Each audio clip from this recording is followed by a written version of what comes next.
Olá, meus amigos, tudo bom? Olha, essa série está uma bênção, não está? Você está ouvindo, aprendendo, estudando comigo sobre a verdade. E hoje o tema é maravilhoso. A verdade sobre o dom de profecia. Ou como alguns preferem, a verdade sobre o espírito de profecia. Prepare o seu coração, pegue a sua Bíblia. Você pode ver que eu tenho aqui duas Bíblias abertas sobre a mesa, certo? E tenho também outras Bíblias aqui na minha mesa e aqui na minha estante. Tem várias versões de várias igrejas diferentes, enfim. Tudo isso para que a gente possa estudar melhor a palavra de Deus. E esse tema que é tão fascinante, eu quero começar lendo Apocalipse 12, verso 17, que diz assim, 12, 17. Irou-se o dragão contra a mulher, e foi pelejar com os restantes da sua descendência, os que guardam os mandamentos de Deus e têm o testemunho de Jesus. Esse texto revela as duas características da igreja verdadeira. E a igreja verdadeira tem aqui nesse capítulo a primeira característica como a obediência aos 10 mandamentos. E a segunda como uma igreja que tem o dom, que tem o testemunho de Jesus. O texto fala, e tem o testemunho de Jesus. Quando fala dos mandamentos, você e eu sabemos que a Bíblia está se referindo aos 10 mandamentos que estão em Êxodo 20. Mas quando fala do testemunho de Jesus, a Bíblia se refere exatamente a quê? É justamente essa resposta que nós vamos buscar agora. Aqui em Apocalipse mesmo, capítulo 19, versículo 10. 19, verso 10. Olha só. Prostrei-me ante os pés do anjo, ou ante os seus pés, para adorá-lo. Ele, porém, me disse, vê, não faças isso. Sou conservo teu e dos teus irmãos, que mantêm o testemunho de Jesus. Adora a Deus, pois o testemunho de Jesus é o espírito de profecia, ou o dom de profecia. É interessante esse texto, porque Apocalipse 19, 10 explica o que está em Apocalipse 12, 17. Enquanto o 12, 17 fala que a igreja verdadeira, ela guarda os mandamentos de Deus e tem o testemunho de Jesus, esse aqui do capítulo 19, versículo 10, deixa bem claro que o testemunho de Jesus é o dom, é o espírito de profecia. Isso significa, sabe o quê? Que a igreja de Deus teria esse dom de profecia. Na Bíblia você encontra vários profetas. Deus levantava um homem ou uma mulher para ser o seu profeta, ou para ser a sua profetisa. Ou seja, quando a Bíblia fala em profeta, a Bíblia se refere a quê? O que é um profeta? O que é uma profetisa? É uma pessoa consagrada, usada por Deus como um canal de comunicação com as pessoas. Ou seja, o profeta é como se fosse a boca de Deus. Isso é importante. E a igreja verdadeira teria, então, esse dom de profecia, como diz Apocalipse 12, 17 e Apocalipse 19, 10. Agora é importante também você saber que surgiriam falsos profetas. Assim como a Bíblia fala do verdadeiro profeta, a Bíblia fala do falso profeta. E quando você vai para Mateus 24, 24, a Bíblia Sagrada chama a atenção para os cuidados que devemos ter quando se trata de falsos profetas. Veja aqui, Mateus capítulo 24, versículo 24, diz exatamente assim, porque surgirão falsos cristos e falsos profetas, operando grandes sinais e prodígios, para enganar, se possível, os próprios eleitos. Ouviu? Então, a Bíblia diz, nos últimos dias surgiriam falsos profetas. Veja então, diante disso, qual é a orientação da palavra de Deus. Aqui em 1 João capítulo 4, verso 1, diz assim, amados, não deis crédito a qualquer espírito, antes provai os espíritos se procedem de Deus, porque muitos falsos profetas têm saído pelo mundo fora. Veja, esse texto chama atenção para o cuidado que devemos ter. Não acreditemos em qualquer profeta, temos que provar para ver se o profeta é verdadeiro ou falso. Sabe quando a dona de casa ou o homem está preparando um almoço, ou um jantar, ou uma refeição? Você prepara, aparentemente está bonito, está cheiroso, mas você tem que provar essa comida. Quando você prova, você sabe se aquilo está ou não está de acordo. A Bíblia diz, não acredite em qualquer profeta, mas prove, faça uma prova para ver se esse profeta ou essa profetisa é de Deus, é verdadeiro ou é falso. Entendeu? Agora, o detalhe aqui, para você entender, é o seguinte. A Bíblia Sagrada, quando fala de um profeta, dá características para você saber se é verdadeiro ou falso e também mostra qual é o estado de um profeta em visão. Na hora que ele está tendo uma visão, qual é o estado dele. Então eu quero ler isso para você aqui em Daniel capítulo 10, livro do profeta Daniel, está bem aqui, capítulo 10, versículos 16 e também o 17. Olha só o que diz o verso 16. Eis que uma como semelhança dos filhos dos homens me tocou os lábios, então passei a falar e disse àquele que estava diante de mim, meu Senhor, por causa da visão me sobrevieram dores e não me ficou força alguma. Olha o verso 17. Como, pois, pode o servo do meu Senhor falar com o meu Senhor? Porque quanto a mim, não me resta já força alguma, nem fôlego ficou em mim.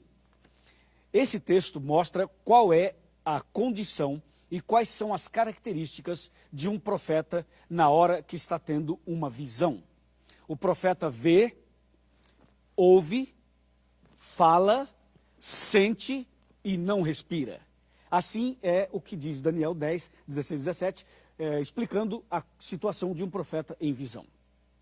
Na Igreja Adventista do Sétimo Dia, Deus levantou uma profetisa.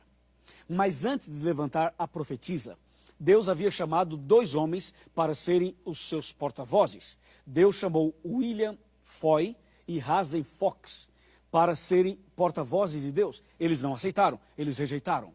Então Deus chamou uma jovem, Deus chamou uma menina. E essa jovem, chamada Ellen, Deus deu a ela esse dom de profecia. E ela disse, Senhor, eu sou muito frágil, sou muito enferma, e eu não sei se vou conseguir, mas eu me entrego nas tuas mãos. E Deus então usou essa mulher, Ellen Gold Harmon, era o seu nome de solteira, depois ela casou com o pastor Tiago White, e o seu nome passou a ser Ellen Gold White, mais conhecida como Ellen White. Essa mulher, ela teve estudos somente por 3 a 4 anos. Ela foi à escola, estudou até a 3ª série, 4ª série, não teve muitos estudos, não fez o ensino médio, não fez a faculdade, não fez doutorado, não fez nada disso, era uma pessoa muito simples. E por que ela não continuou estudando? Porque sofreu um acidente na escola e esse acidente a impossibilitou de continuar os seus estudos. Essa mulher era americana, ela nasceu e cresceu nos Estados Unidos e pregou em vários outros lugares. O seu ministério durou 70 anos. E Ellen White, ela teve visões e sonhos da parte de Deus. E os seus sonhos e visões estavam de acordo com Daniel capítulo 10, 16 e 17. E as suas mensagens estão de acordo com a palavra de Deus. Ela morreu em 1915, mas durante os seus 70 anos de ministério, ela escreveu 80 livros, teve mais de 2.000 visões e sonhos, escreveu mais de 100.000 páginas à mão, e ela escreveu sobre vários temas. Ou seja, essa mulher foi realmente usada por Deus, e é importante você saber que os livros dela não são uma Bíblia à parte. Os livros dela são como um comentário da Bíblia, uma forma de você entender a Bíblia. É como se fosse um estudo bíblico para que você pudesse então entender a palavra de Deus. Agora, eu quero te mostrar algumas das obras que Ellen White escreveu. Ellen White escreveu vários livros, como já falei, cerca de 80, e teve mais de 2.000 visões e sonhos. Você talvez, durante toda essa série, já percebeu que eu tenho aqui no meu escritório, na minha estante, vários livros. Não são todos de Ellen White, aqui tem livros de outros escritores, de outras igrejas, inclusive. Mas eu quero mostrar para você aqui vários livros que Ellen White escreveu. E eu quero destacar aqui, por exemplo, alguns desses livros. Eu vou tirar alguns aqui da minha estante para lhe mostrar, para que você veja como ela escreveu. Por exemplo, esse daqui chama Patriarcas e Profetas. E tem um outro aqui chamado Profetas e Reis. Esses 2 livros, praticamente, eles comentam o Velho Testamento. Se você quiser entender o Velho Testamento, aqui você tem 2 obras maravilhosas, como se fossem comentários e como se fossem estudos bíblicos. Patriarcas e Profetas e Reis, cada um com 600 a 700 páginas. Depois eu apresento o livro Grande Conflito, com 700 páginas também. Esse livro explica a Bíblia de ponta a ponta, numa visão profética e numa visão também escatológica. Você tem depois esse livro aqui chamado O Desejado de Todas as Nações, que ganhou prêmios em Roma, nos Estados Unidos, na Europa, como sendo o livro que mais comenta com perfeição a vida de Jesus Cristo, a vida de Jesus. Jesus é o desejado de todas as nações. Tem mais de 700 páginas e é um livro extraordinário. E finalmente o livro Atos dos Apóstolos, que também comenta parte do Novo Testamento e da vida dos apóstolos. Olha só, eu te apresento 5 livros. Se você ler esses 5 livros, você estará fazendo como um curso de teologia. Se você ler esses 5 livros, você vai perceber claramente que a Bíblia Sagrada vai se tornar mais fácil de compreender. Só que além desses 5 livros, eu quero que você saiba que ela escreveu sobre alimentação. Aqui está o Conselho sobre Regime Alimentar. E também o livro Ciência do Bom Viver. São 2 livros sobre a alimentação natural, alimentação equilibrada, para que você possa ter mais saúde. E eu ainda quero apresentar mais um livro para você. Mais um livro que está aqui, esse daqui. Ela escreveu sobre finanças. Se você quer saber a orientação bíblica sobre finanças, leia este livro, chamado Conselhos sobre Mordomia Cristã. E, finalmente, ela escreveu também sobre educação.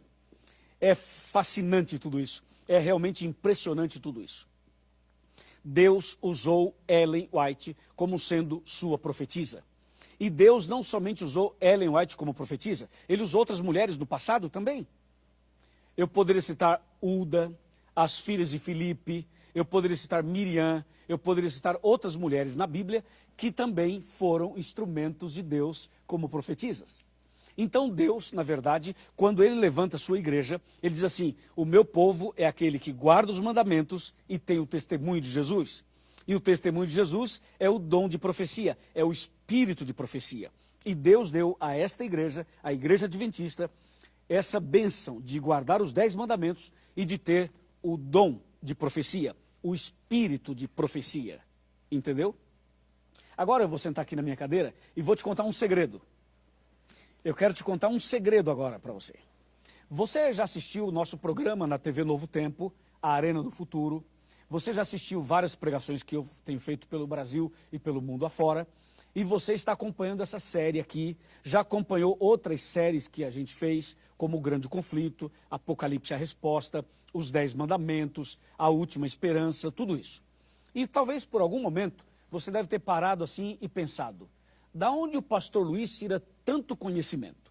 Como é que ele fala o tempo todo, citando textos bíblicos, com a Bíblia na mão o tempo todo? Da onde esse rapaz tira tanto conhecimento? Talvez você já pensou isso, né? E não só sobre mim, você já pensou sobre outros pastores adventistas, outros apresentadores da TV Novo Tempo e outros colegas pastores. Aqui vai o segredo. Sabe por que nós conhecemos bem a palavra de Deus? Pela misericórdia de Deus. Porque nós temos um bom comentário da palavra de Deus. O Espírito Santo usou Ellen White e lhe revelou coisas incríveis. Se você ler aqueles 5 livros que eu mencionei, você vai saber explicar a Bíblia de ponta a ponta, sem nenhum problema. Então eu convido você a colocar a Bíblia em primeiro lugar. A Bíblia é única. Nós cremos na Bíblia. Ela é a palavra de Deus. É a única palavra de Deus, não tem outra. E os livros do Espírito de Profecia, do Dom de Profecia, escritos por Ellen White, eles são livros de apoio para você entender melhor a palavra de Deus. Deu para você entender? É isso. Então eu convido você a ler a Bíblia e fazer as suas pesquisas nos livros escritos por Ellen White. E você vai ser muito, mas muito abençoado. A Bíblia diz: crede no Senhor vosso Deus e estareis seguro. E crede nos seus profetas e prosperareis. Segundo o livro de Crônicas, capítulo 20, versículo 20. Tá bom? Ficou claro? Entendeu? Amém? Amém. Vamos orar. Querido Pai Celestial, obrigado porque a Tua palavra é uma luz para os nossos pés e a luz para o nosso caminho. Obrigado porque a Tua santa palavra nos mostra as características da Tua igreja. Aquela que guarda os mandamentos e aquela que tem o testemunho de Jesus. Eu estou aqui para entregar cada pessoa que estuda comigo nas Tuas mãos e também a minha própria vida, para que nós todos andemos na luz da verdade, na luz da tua palavra. Em nome de Jesus. Amém.